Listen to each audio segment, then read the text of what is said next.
So good morning everyone from beautiful Cancun in Mexico. It's a lovely Monday morning here, and I was surprised when I found out Rassie has already dropped the team for the Springboks to play against the Wallabies on Saturday in Johannesburg at Ellis Park. Of course, it's going to be their first game in round one of this year's Rugby Championship. I'm as excited as all of you are. So what I'm going to do in this video is go through the team, give you my thoughts and opinions on who's been selected and the makeup of the team, and then I'll ask you for yours as well in the comments. So let's get into it right now.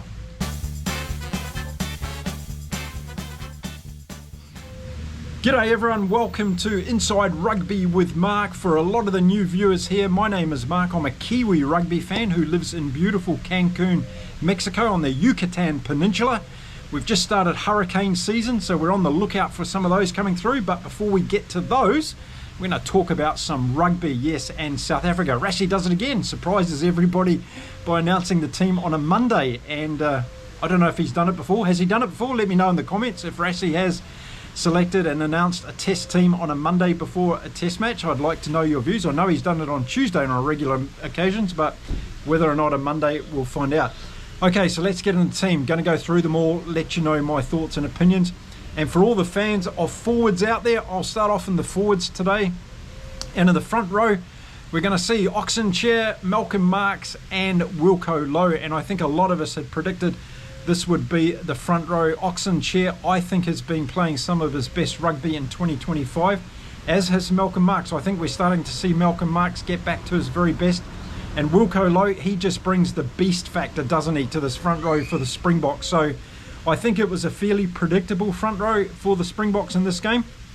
Now I can't wait to see how this front row goes against the Wallabies, because I'm picking this is going to be one of the areas they're going to have a distinct advantage over the Wallabies. I'm picking that now, so write that down in your notes and we'll see how it comes out. But yeah, I think this is a really, really good front row, and they're going to give the Wallabies a hard time. Okay, moving on to the second row and the two locks that have been selected. Eben Etzebeth, I think he was pretty much a sure-on foot into this team. And then Lud de Jager, and that's a great pick as far as I'm concerned as well. Fantastic player.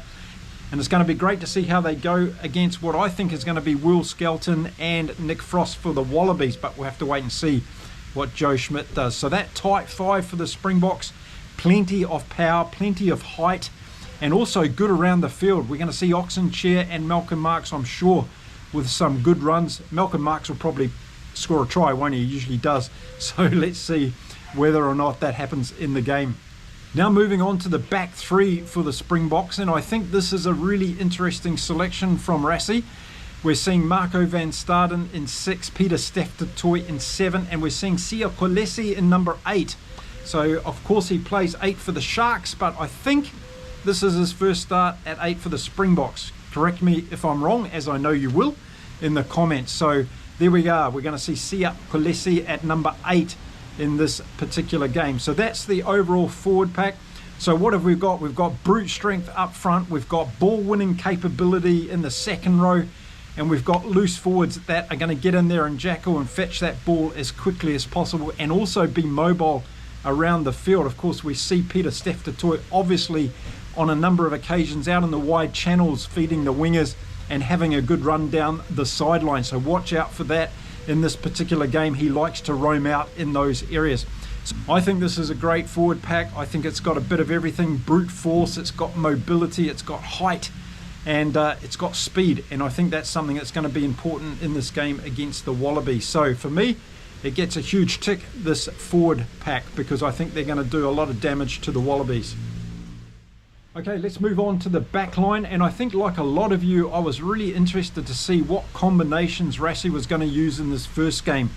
Was he going to go with the conservative approach a little bit more and put Andre Pollard in there to manage this game? Well, the answer is no, he hasn't done that. And the backs are as follows. Grant Williams at number 9. You know I like Grant Williams. I think he's going to be a superstar if he isn't already in the Springboks team. He's going to set this back line alight, and outside of him we've got Manny Lebok, and I think this is a really great combination because these two play well off each other. They both got the speed and agility required to get the Springboks back line away, and I think that's what Rassie's looking at for in this selection. He's looking for his 9 and 10 to be absolutely dynamic and to give the defence of the Wallabies an extremely hard time. Grant Williams is brilliant from the base of the scrum or the rucks or the mauls. We've seen him in those opening games that he played for South Africa this year, scoring a try, of course, but he's got that fleet of foot that can really catch a defensive line out. So the Australian Lucies are going to have to be on their guard with Grant Williams in this first test match. Manie Libbok, of course, brilliant long pass. He can cut out a number of players and get the ball out wide quickly.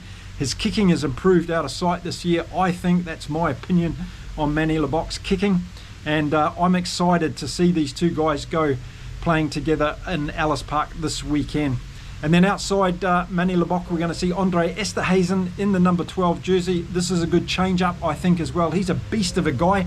A lot of people underestimate the abilities of Andre Esterhuizen. I think he's brilliant at getting over that advantage line, as is Damian Deolandi, but I think Esterhuizen brings a little bit something. So I'm really excited to see Esterhuizen in here. I think he's going to do a great job getting over the advantage line, setting that ball up for the likes of Kalesi and Steph Tutoy and Van Staden to come through and set up that next phase of play for the Springboks.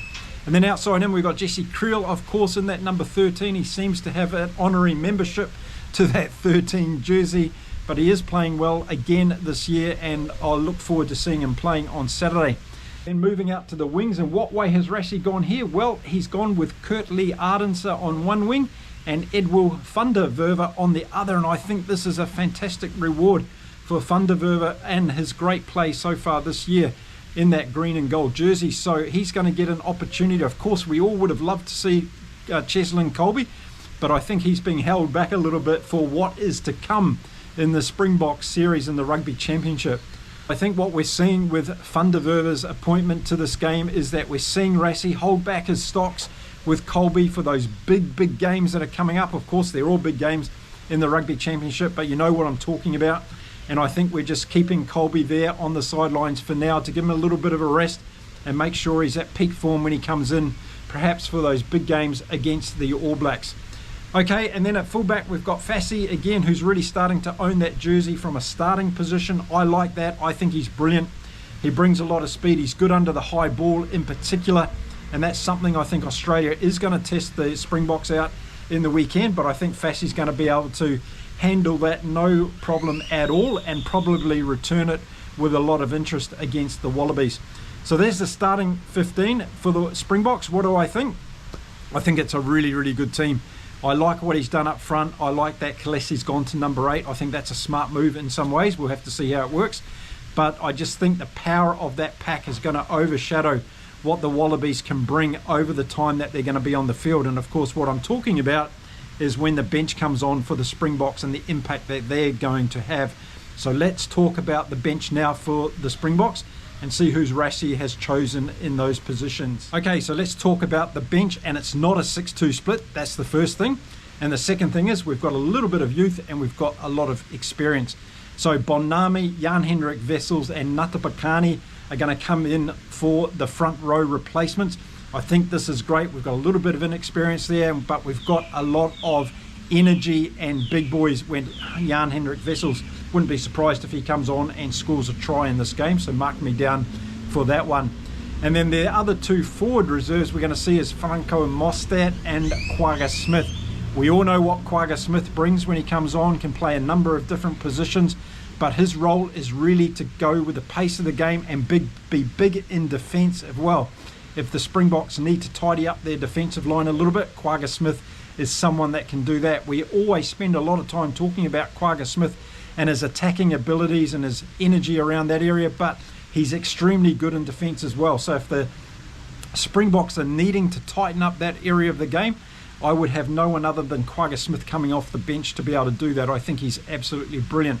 I haven't seen Franco Mostert play for a while, so it's going to be good to see how he goes when he comes on, but I think there's a good combination there for him to be able to replace either Etzebeth or Lud de Jager at some stage during the game. And then looking at the three backs that Rassie has selected, a little bit of a surprise here for me. I thought we would have seen Andre Pollard on the bench. We're not going to. And I thought we might see Faf de Klerk in there as the halfback replacement, but no. We've got Cobus Reinhardt we've got Kanan Moody, and we've got Damien Willemse.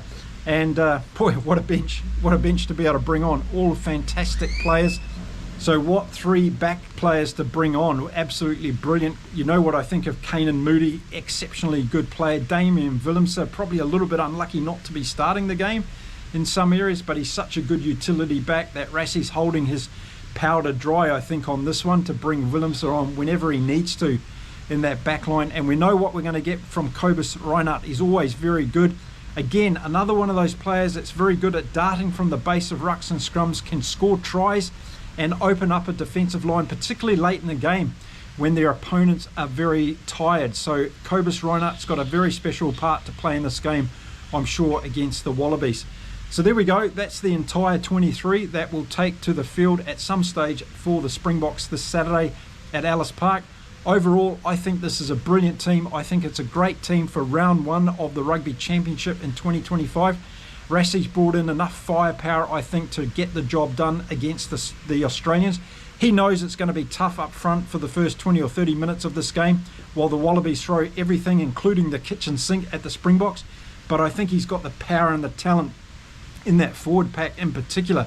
But it's in the back line that I'm super excited, because I think we're going to start to see that transition continue that the Springboks are after in terms of playing open play rugby, after their forwards set that great platform up front, and with the likes of Grant Williams, Manie Libbok, Esterhuizen and Creel, and then the flying wingers and Rassie at fullback, this is potentially dangerous for Australia. They could be in a lot of trouble if the Springboks click on the day, and that's what I think it's going to come down to in this particular game.